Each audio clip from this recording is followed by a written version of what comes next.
Hi there, Tony here, and this is Football Fan TV. And with my brother here is the champions elect, not even champions elect, they are already champions. Benji is here representing Manchester City as usual, and gang business as usual, though we are two. The panel is not fully here, but yeah. Benji, how you doing, my brother? Feeling great, feeling great. It's been a couple of days. You guys were all sleeping on my celebration, but it's Kawa. Finally, I get my chance to yap. Yeah, I'm feeling alright, man. How you feeling? How you feeling? Bro, your celebrations are running mad in the group, and then your status that very day you put up the status of the young guy who was, the whole weekend happy and all that. But yeah, well deserved, man. Congratulations, CK. Thanks, man. Thanks. Let me Thanks, let thanks, me thanks. let me clap for them today. You never know, it could be my turn next time. CK will clap for me, or Manu will clap for me as well. I'll definitely clap for you, man. The work you guys have done this season, yeah, it's a good start. It's a good. To be honest, unlike other seasons where usually with Pep teams we have like multiple players chipping in. For example, in the 2020-2021 season, we had over 8 players that had 6 or more goals, and then we had about like 9 guys who like had more than 4 assists. So this season, it's not really been that kind of thing in terms of chances created and chances converted. It's been really Haaland dominating that, but as a collective, man, going on a 12 game unbeaten streak is no joke. Everyone chipped in. The defense, we haven't had clean sheets all season. I think you see that's the only thing Man U gets to That's celebrate so this true. season. They are taking the Golden Glove. Usually, Oh usually it's my between God, and they are not and keeping Ederson. quiet. You guys, it was posted even before. Like I think they knew we were taking the trophy, so they're like, "Let's put up our post." Let's put this I, this. I wanted to make noise, but I was like, let me just forgive them. Anyway, so yeah, And the funniest thing is, yeah. they were venting because De Gea wasn't included by either Carragher or Gary Neville in their team of the season So for I to be said, automatically the keeper of the league. "Man, I was like, it doesn't yo, doesn't work like that, man." And another thing that pissed me off, like about Karaga's team, I don't understand why Zinchenko is there. Yet he single-handedly cost you guys those games that you lost towards the end of the season, the games that you drew. I feel like though his I errors also have don't led. understand. I actually don't understand how Zinchenko is that team. Actually, Gary Neville's team, I kind of like it because of Estupinian. I think Estupinian Yeah, has a say in that thing. I would really put either Ake or Akanji there, but Estupinian has really done a very good job. So I think obviously, yeah. Gary Neville's team is It's more okay. balanced. Anyway, It's we're more thought diverting. through. Yeah, it's We're, less. yeah, we're diverting to Gary Neville's team. Probably over the Yeah, weekend, we shall yeah, also do our team of the season. All of us, we shall do our own. yeah, definitely towards the end, the whole team came through. Gundogan chipped in with those big performances as usual towards the end of the season. Grealish has been consistent all season, thank God. De Bruyne, Haaland, they all did their thing. Bernardo. So it's a trophy that I get to enjoy because of the manner in which we did it. We're on top of the table for less than 30 days. You guys were on top for like 200 days. So coming back like that was quite amazing. It was like that's what I kept telling Patrick, bro. I have to enjoy this, yeah. But one thing I want us to like all take in and appreciate is how the Pep effect has taken over the Premier League. Like since 2016, this guy has been constantly changing his game. From when he came in, he dropped Joe Hart, who was the favorite goalkeeper at the team. He started bringing in a unique style of football, 4-3-3. Yet we were so used to doing 4-4-2, playing the inverted fullbacks. 2017, he brings in Ederson, Walker, Danilo. We get 100 points, and the goal difference is crazy. The game changes again. 2018, I remember that season, De Bruyne was injured. Like he played like only 19 games. That's when he started using Sane and Sterling, yeah, and they were deadly Mm. in the whatever in the wings. And then that's when they left. I don't know if you remember the left-footed Man City squad that had like 8 guys who are left-footed. Laporte, Yeah, Zinchenko, Silva, Foden, like all playing at the same time. Yeah, it yeah. was it was quite a marvel to watch, and the soccer they played was out of this world. Then in 2019, he changes the game again, brings in the box midfield, which also like introduced Rodri to the Premier League properly. Then 2020, false nine comes in, and now like we have a number nine, that's something we haven't had in a while, and we're still performing. So for me, I give the most credit to Pep. I think he has constantly tried to put this team to the levels of the Bayerns and the Barcelonas and the Madrids. Those kinds of teams that doesn't matter which player leaves, doesn't matter which coach leaves, they stay right up there. Yeah. So for me, the most credit goes to the coach, to be honest. And I think you did mention the inverted fullbacks. Now we had the inverted centre backs this season. I don't know what Oh he's yeah, going to be Son. doing next season. Yes, and Yeah, Red. also he had, I don't know if it was a dig at Cancelo and Zinchenko when he said after the Madrid game that this season he had to chip in with the left back or right backs who are good via one-on-one defending, and he had to give a shout out to Ake and Walker. I don't know if that was a dig indirectly at Cancelo and Zinchenko. Really, Um, I think it wasn't because he had a good relationship with Zinchenko. When Zinchenko decided to leave, it was super emotional. The team still loves him. Even when he comes around, you can see the energy from the coach and the players. Cancelo, I think, yeah, most likely because he had those poor games before he started getting benched. And then after like 3 games of being on the bench, he starts, disorganizing the dressing room. So probably it was after Cancelo. But honestly, like when you look at the one-on-one defending that Akanji and Ake and and Ake. Walker have put in, yeah, like bro, it's been dope. Like this weekend, Sterling almost beat Walker. He actually did, and then Stones intercepted the shot. But that's like the only one-on-one that Walker has thingied Conceded. Mm. has lost. So 2 more seasons of Pep, 2 seasons of him, and probably Haaland as well. But I know that the team will stay stable. It's not these things of some people leave and then we fall off. Now we're likely going to lose Gundo and Silva. I think Gundogan might stay. Bernardo, I'm not so sure where his head is at. We'll see after the Champions League final, depending on how that goes. But at the end of the day, like I'll appreciate their service. Like the same way with Sane. When Sane left, he was my favorite player, but I was happy for him because he was going back home to be with his kid and his girlfriend.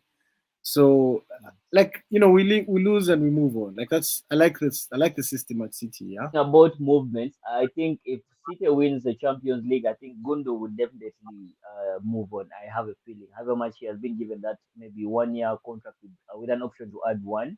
I believe he's looking at a contract maybe that's 3 years. If we win the trophy, like that's the perfect send off as the captain for one season, and then Yeah, you get to win the treble.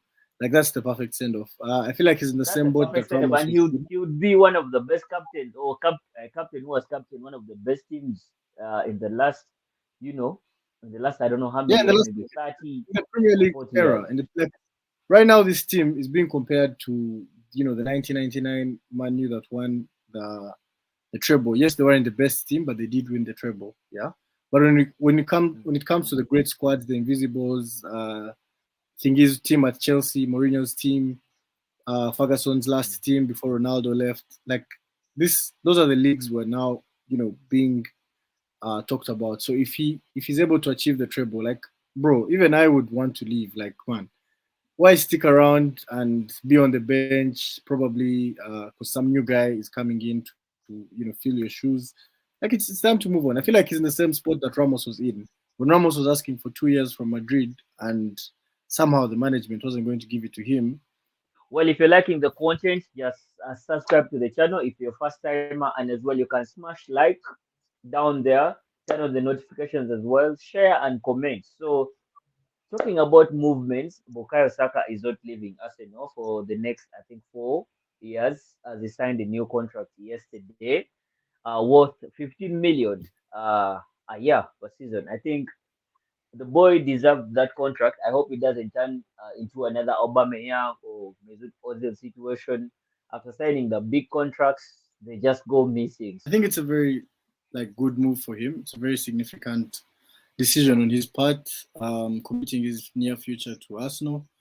For a young player, earning close to what Casemiro gets, the likes of Jesus, he's going to be getting more than Jesus, which is also a statement from the club. Yeah, he's still 5 mil short of De Bruyne and 4 mil short of what Haaland and De Gea get. But man, it's huge. It's huge money and huge responsibility. I feel like the future of Arsenal hugely depends on him staying.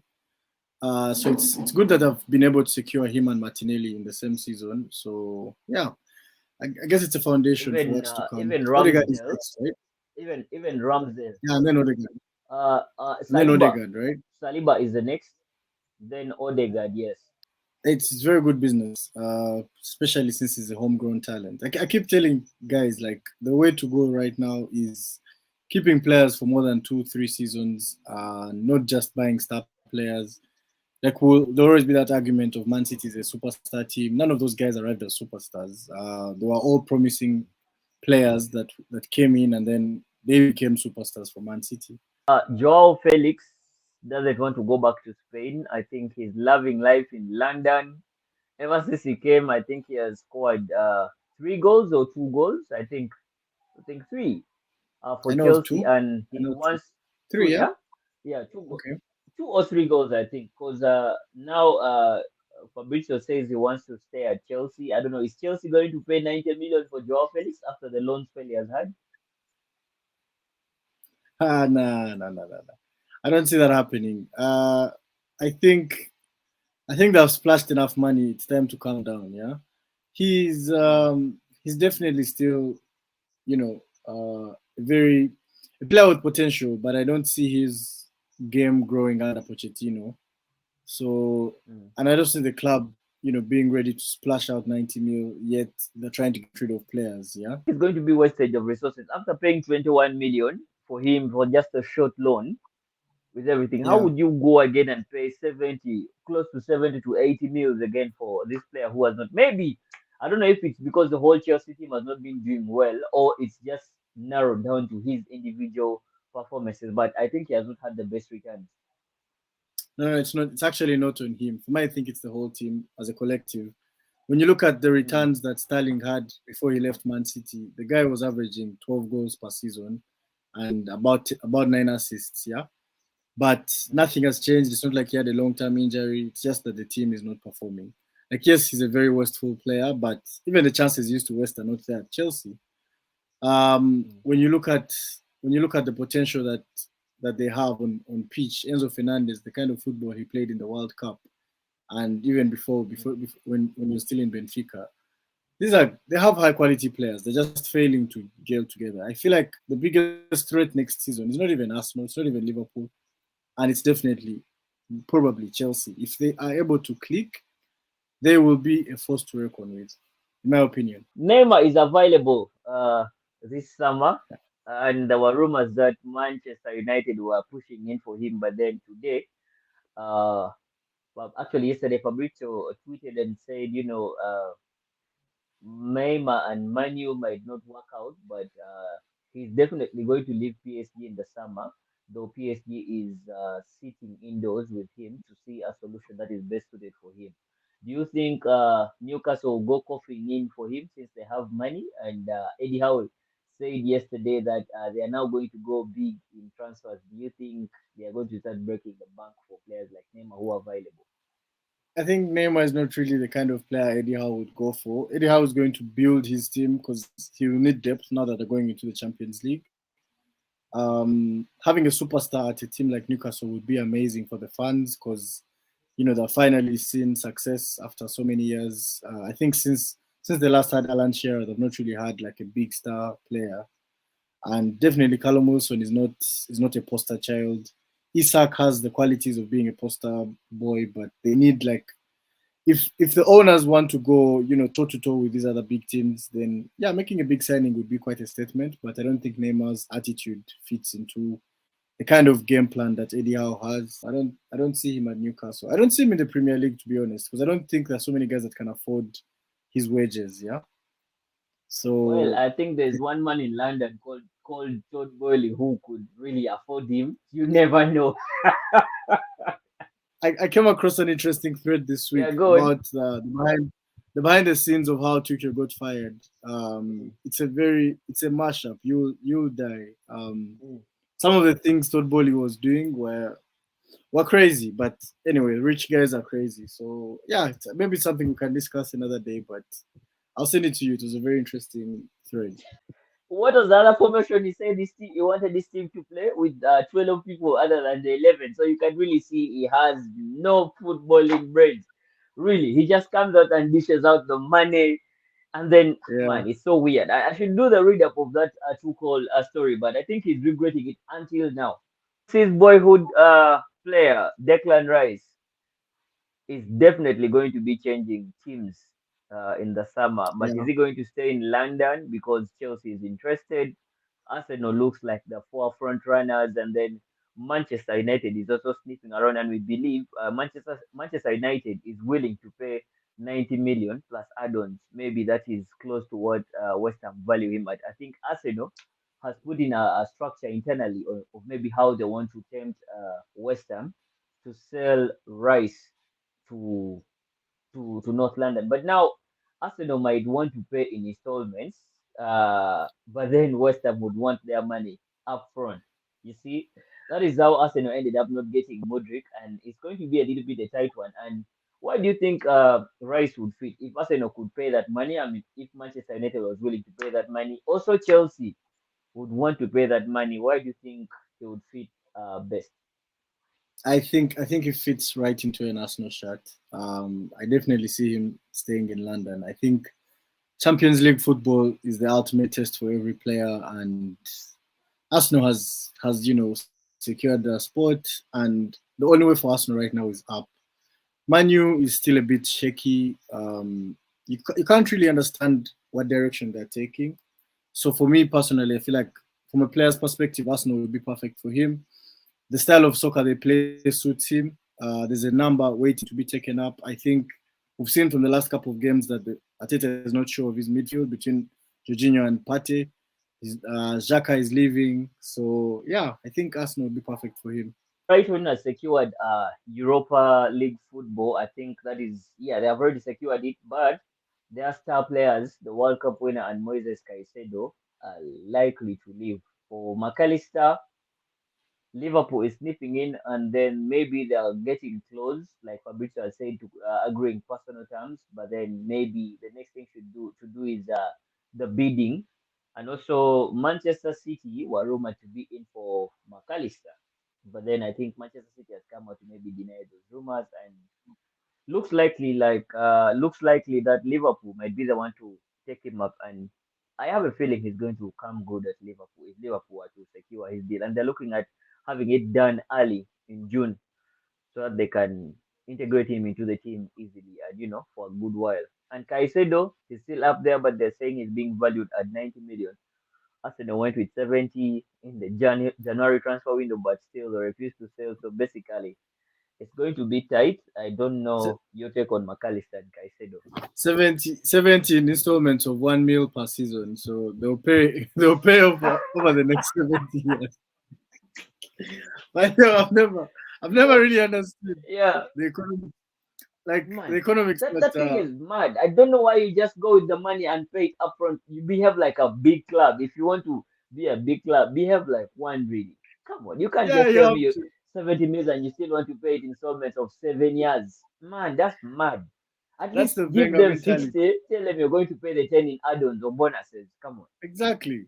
That's the mentality that Arsene Wenger instilled in the team, and it's still there. And that's why I kept telling you guys in the previous pod, Edu needs to go because something is not right in the front office at Arsenal.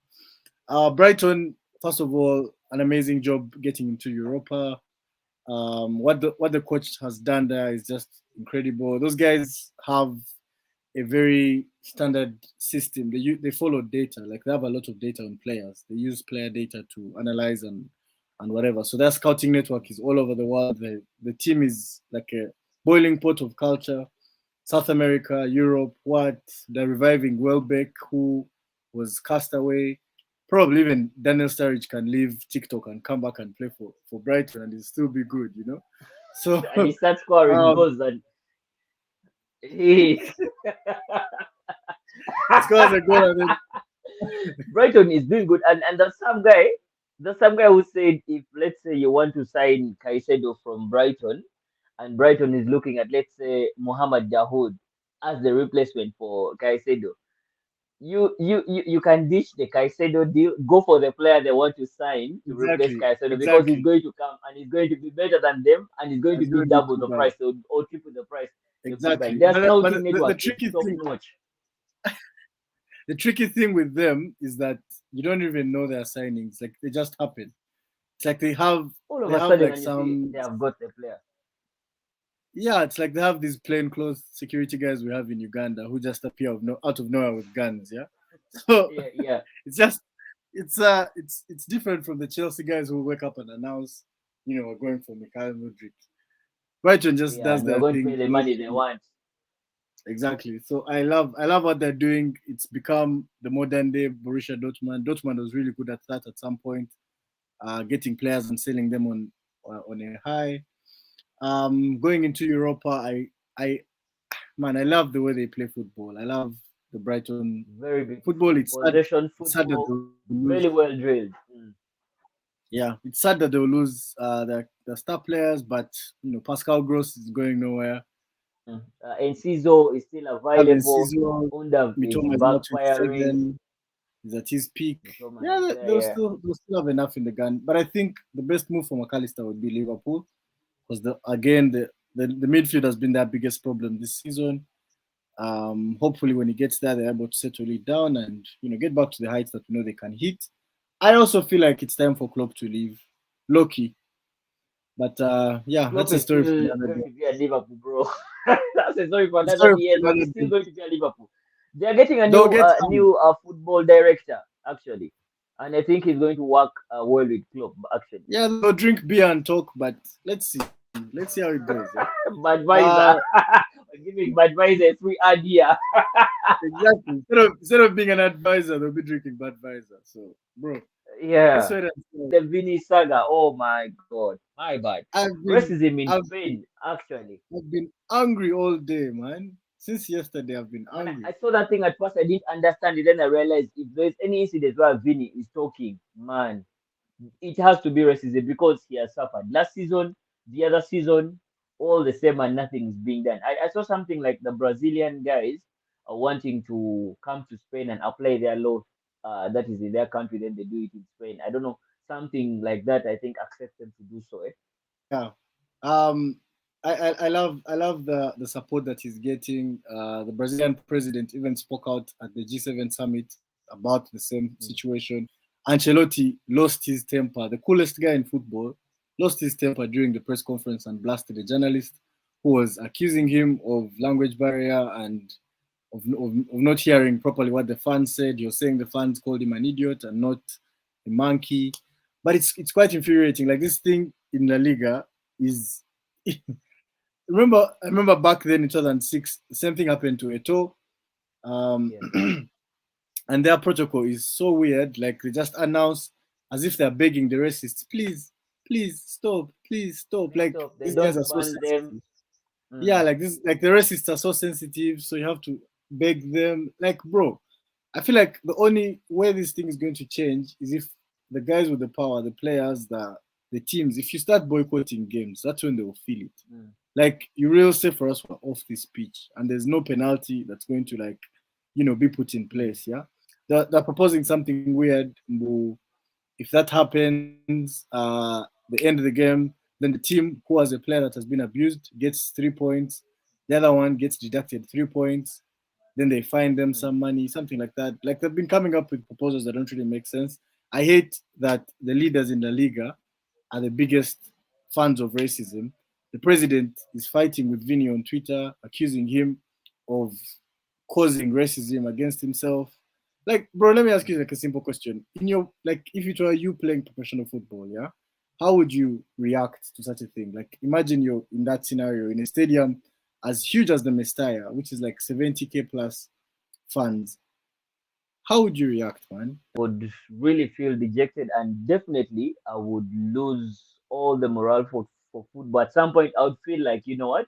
I can't handle this anymore. I either quit football or I leave that country where the racism is being done. But now, I think there was one player who moved off the pitch, who walked away. Was it Balotelli or Edo?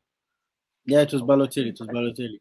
it was Balotelli. He decided to walk off and he went to the dressing room. Definitely, I think at that moment I would really want to move away from that. And for Vinicius, I think his mental health is not going to be good because it's not the first time and it's not the last time. It's going to I continue. remember That's the thing. I remember the game against Atletico. That's it should be cooking. Koke Koke was giving a press conference, legitimately saying apparently if you dance, he was warning him not to dance, and they scored Mm. and he danced. Like, bro, I mean, we have to enjoy what we do. Like, at the end of the day, what's the reward? Yeah, you're making all this money. You probably never even get time to enjoy it. You can't get drunk Yeah. because you're playing professional football. The You yeah. have like you have like a holiday of 2 weeks. The rest of the time you're with the national team. So the only time you really enjoy yourself is when you're playing, when you're out there doing the When thing you're you're playing, you passionate enjoy yourself about. on the pitch. Yeah, true. Yeah. So if they want to make that tight for you as well, then man, it's just unfair. I've always told my friends abroad that probably if I got racially abused on a train or if I'm moving, it wouldn't affect me. I would keep my head up. But I think it's different when you're actually When you're alone. yeah. If you're in the entertainment business, if you're on stage, if you're on the pitch, that noise, like how loud it is, I think it's an all-time low. So man, whatever those guys are doing out there is not working, and yeah, something has to be done. Honestly, something radical has to Something has happen. to be done. And they've said maybe Vinicius would be leaving Madrid, but he loves Madrid and recently signed a new contract. So basically, he's not leaving.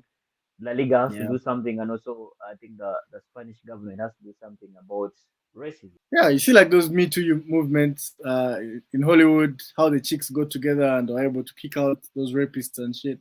We need to do the same thing for racism. Like, in the English game, it's still there, but it's not as prominent as those It's not Spanish guys. as Like in in Spain. Yeah, Italy, Lukaku and Moise Kean, they do the silent protests, like celebrating like this, yeah. trying not to provoke these guys. And now the La Liga president is telling Vini to do the same thing. And yet, even when you do that, they will still, you know, They'll come say after which is you. just it's So like it's there's nothing that's going to happen really. They have to do something like a stadium ban for the fans maybe, and then no games and all that. Like the fan who tweeted abused Ivan Tony.